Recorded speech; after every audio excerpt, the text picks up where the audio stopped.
Have you ever wondered what the difference is between Windows 365 and Azure Virtual Desktop? Or maybe you've never heard of those before, or maybe you just want more information? Well, hopefully this video will be for you. We're going to break down the difference between Windows 365 versus Azure Virtual Desktop coming up, so stay tuned. Here we go.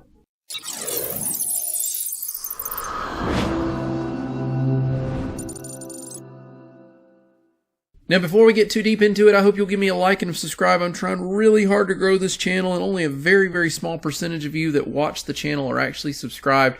Keep in mind, I give away a couple of my courses, a lot of times free every month. Best thing to do is click that notification bell so that you can get a little notification whenever I put out those free videos. I give away a couple hundred to 200 coupon codes a month, a lot of times for my courses, and you could definitely get in on that. Also, right now, if you visit examlabpractice.com/courses, I have a sale going on for my Udemy courses. If you just go there, these links will automatically add the coupon code for you for every one of my courses.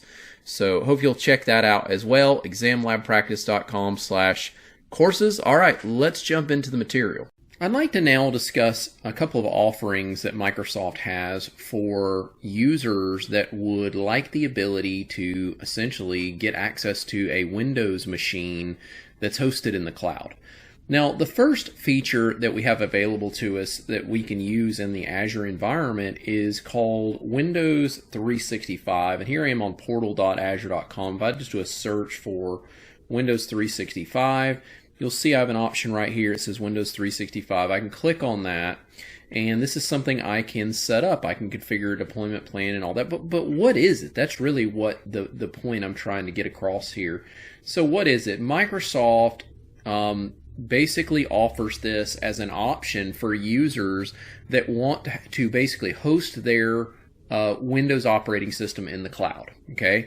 As opposed to buying a machine with Windows on it. Now you might be thinking, wait a minute, if I buy a machine, it's already going to have Windows on it, right? So why would I want to have a computer at my office or whatever, or house, and then also pay for one that I'm getting access to online? So the logic is this. If you think about it, maybe you are a graphics artist or developer, whatever. You need a powerful machine, okay? Maybe you edit videos for a living. Think about a person that's got a piece of software that requires a lot of memory and a lot of processing power. Now, one option would be to go out and buy yourself, maybe spend a couple $1,000s on a machine that is powerful enough to have Windows on it with the powerful graphics adapter and all that, and then run the application that's needed.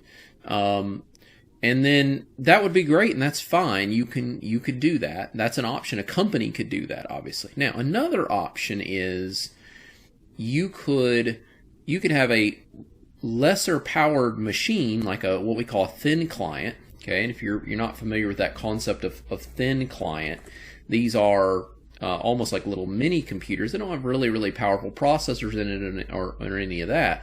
But what's beautiful about it is they're relatively inexpensive. You can buy these and you can use something like Windows 365, where Windows is hosted in the cloud with virtual CPU usage, graphics adapter support, all of that. Lots of memory, lots of processing power, lots of storage, and it's basically going to be streamed down to this slower machine, but you're going to have the speed and all of that that's going to be hosted in the cloud for you, okay?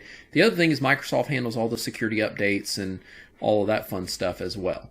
All right, so you're basically having a streamed operating system, okay? Now there's a downside, obviously, is if you lose your internet connection, you won't have access to this machine, okay? But the upside is you can have a very powerful machine for a relatively low cost that you just pay a monthly subscription fee to, that's going to be hosted in the cloud. All right. Now, that's Windows 365. Windows 365 is geared towards a person that just wants access. It's a single person that's going to be using a machine. This is not really meant for any kind of shared computer or any of that. Usually, it's just meant for a single user. Now, another option for companies, and this is the more robust way of handling this as well as on a larger scale. Microsoft offers what is called Azure Virtual Desktop, formerly known as Windows Virtual Desktop. Azure Virtual Desktop, with Azure Virtual Desktop, you set up these things called host pools. So if I go back over here to portal.azure.com and I do search for Azure Virtual Desktop, okay, there's the option right there. I can create this thing called a host pool. So a host pool is going to be a group of virtual machines that essentially what happens is when a user connects into an Azure Virtual Desktop, the Azure will give them access to one of these virtual machines. Now, what's really neat about this is the user's data and profile can be stored in a central place. So it doesn't matter which of these virtual machines you get access to because your storage is somewhere else. So it links your storage to that. So what's great about this is it can scale really, really well. In other words, right now, we've got what, 2, 4, 6, 8, 10, 11, I guess 11 machines. If we needed more users, we could have that scale out to 20 machines or 30. And you, with a host pool, you essentially pay for what you're using. So if you were looking to do something like this on a larger scale, then Azure Virtual Desktop is going to be a better solution. Now, if you're talking about you're a small business, you've got a couple of graphics artists that, and I'm using graphics arts because that's definitely a field where you have apps that require a lot of memory and processing power in a lot of cases, then I would say Windows 365 is going to be the better solution. But if you're in a business environment where you're working on a larger scale, where you've got 20, 30, 40, 50 machines, 100 machines, 1,000, whatever, that you're wanting to utilize a virtual copy of Windows, then Azure Virtual Desktop is going to be the better solution. Okay, so hopefully that now clears that up for you and you understand the benefits here. I'm not diving into configuring any of this, and the point of this video is just kind of compare and help you understand the difference between using Windows 365 versus the Azure Virtual Desktop features that Microsoft offers.